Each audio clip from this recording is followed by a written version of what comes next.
साफ संदेश भारत।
आगे जाओ आगे जाओ दादा वाला मोबाइल।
แล้วเราเป็นสองก็อะไร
प्रताप जी के वंशज दक्षराज सिंह जी के कदमों में नमन करते हुए जितने भी हमारे महापुरुषों ने जन्म लिया उनके चरणों में नमन करते हुए मेरे से यहाँ बड़े विराजमान हैं उनको नमन।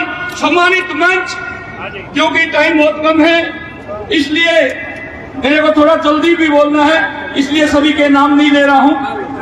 मेरे देश के नौजवान साथियों, अभी देखा आपने 482वीं महाराणा प्रताप जी की जन्म उत्सव जयंती बड़े धूमधाम से मनाई जा रही है पूरे भारत में, और भारत के साथ साथ पूरे विश्व के अंदर महाराणा प्रताप सिंह जी की वीरता के टंके बज रहे हैं। और आज मैं आप लोगों को बताना चाहता हूं कि जिस शिक्षा की बात की जाती है, अरे उस शिक्षा के अंदर हमारे महापुरुषों को पढ़ाया ही नहीं जाता। उस शिक्षा के अंदर सुधार की जरूरत है। उस शिक्षा के अंदर मेरे देश के नौजवान साथियों, जो हमारे इतिहासकार है, उनकी राय लेकर के शिक्षा की पुस्तकों में हमारे महापुरुषों को पढ़ाया जाए। और सरकार से आग्रह करना चाहते हैं इस देश के नागरिक होने के नाते कि धारा 30 से तुरंत प्रभाव से हटाई जाए, ताकि गुरुकुलों में और कॉलेजों में यूनिवर्सिटियों में भी गीता पढ़ाई जा सके। मेरे देश के नौजवान साथियों, मैं ज्यादा समय नहीं ले रहा और आपसे आग्रह करना चाहता हूं कि महाराणा प्रताप जी 2 तलवार लेकर के चलते थे। 2 तलवार इसलिए लेकर के नहीं चलते थे कि दोनों हाथों से दुश्मन से लड़े, इसलिए लेकर के चलते थे कि दुश्मन की तलवार गिर जाए या कट जाए या टूट जाए तो दूसरी तलवार दुश्मन को दे करके फिर लड़ाई लड़त करते थे। खाली हाथ दुश्मन पर वार नहीं करते थे और पीठ पर वार नहीं करते थे, सीने पर वार करते थे। मेरे देश के नौजवान साथियों, आज हम जो मूर्ति का अनावरण हुआ है, मैं सभी उन भाइयों का धन्यवाद देना चाहता हूं जिन्होंने इस प्रोग्राम में बढ़ चढ़ करके हिस्सा लिया और ये चौक जिन्होंने बनाया, और इस मूर्ति को बनाने वाले मूर्तिकार भी हमारे बीच में बैठे हैं। महावीर जी, जिनकी मूर्ति दुबई में भी लगी हुई है, दिल्ली संसद में भी लगी हुई है, हमारे बीच में ये बैठे हैं। यही महावीर जी, खड़े होकर के थोड़ा हाथ हिला दो।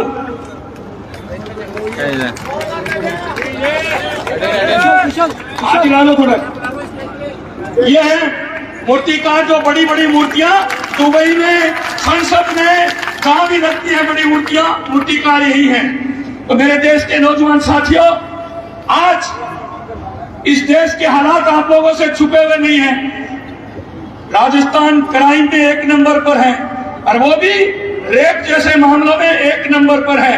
मैं धन्यवाद देना चाहता हूं पूर्व मुख्यमंत्री का, जिन्होंने 12 साल से कम की बच्चियों की उम्र के साथ दरिंदगी होती है, उनको फांसी का प्रावधान किया। और मैं ये मांग भी करना चाहता हूं सरकार से, जो फांसी का प्रावधान है वो चौक के अंदर सरेआम फांसी दी जाए, ना कि जेल के बंद 4 दीवारी में।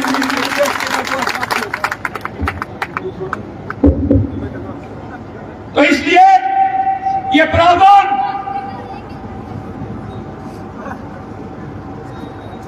सरेआम चौक में होना चाहिए। आज पूरे मार्केट में आप लोगों ने भाईचारा का संदेश देखा। ये आज पैदा नहीं हुआ भाईचारा, ये 482 साल पहले पैदा हुआ था। तब आज इसी शहर के अंदर मुस्लिम भी पुष्पा कर रहे थे। क्यों कर रहे थे? सहरसा सूरी के खानदान के अकीम खां सूरी महाराणा प्रताप जी के सेनाध्यक्ष थे। इसलिए आज मुस्लिम भाई भी चढ़ बढ़ करके भाग ले रहे थे मेरे देश के नौजवान साथियों। और एक हमारी सरकार से मांग है, एक हमारी सरकार से मांग है कि जो जितनी भी पुरानी धरोहर हैं, गढ़ किले, उनकी मरम्मत के लिए पूर्व सीएम वसुंधरा राजे जी ने बजट दिया था, उसके बाद आज तक कोई बजट नहीं मिला। इन पूर्व धरोहरों के लिए सरकार बजट दे, ताकि ये पुरानी धरोहर है, ये बड़े खून पसीने से सींची हुई है। नहीं तो आज एक छोटी सी बिल्डिंग बना करके देखो, कोई बना सकता है तो मेरे देश के नौजवान साथियों, आप सबको बहुत बहुत धन्यवाद कि आप लोगों ने इस पूरे आयोजन में भाग लिया। स्पीच और भाषण फिर कभी आप लोगों के बीच में करेंगे, क्योंकि आज तो 2 या 3 दिन का ही टाइम मिला है, क्योंकि महाराज साहब की चार्टर पैनल जो है वो फिक्स टाइम पर है, इसलिए इनको जाना जरूरी है। ज्यादा समय नहीं लेकर के यही कह रहा हूं, एक रहो नेक रहो। इस देश की बड़ी से बड़ी ताकत आपके चरणों में आकर के पूछेगी और कहेगी, कैसे हो हिंदुस्तानियों। जय मां भवानी, जय राजपूताना, जय महाराणा प्रताप जी। जब तक सूरज चांद रहेगा तेरा नाम रहेगा, जब तक सूरज चांद रहेगा तेरा नाम रहेगा। लक्ष्य राव सिंह जी आप आगे बढ़ो, लक्ष्य राव सिंह जी आप आगे बढ़ो, लक्ष्य राव सिंह जी आप आगे बढ़ो। एक बार फिर मैं पूरी आयोजन कमेटी और श्री राष्ट्रीय राजपूत कर्णी सैनिकों को बहुत बहुत धन्यवाद देना चाहता हूं कि इतने कम टाइम के अंदर आप लोगों ने इतना भव्य और सुंदर ये प्रोग्राम किया, उसके लिए बहुत बहुत धन्यवाद आप लोगों का, बहुत बहुत साधुवाद। जय मां भवानी, जय राजपूताना।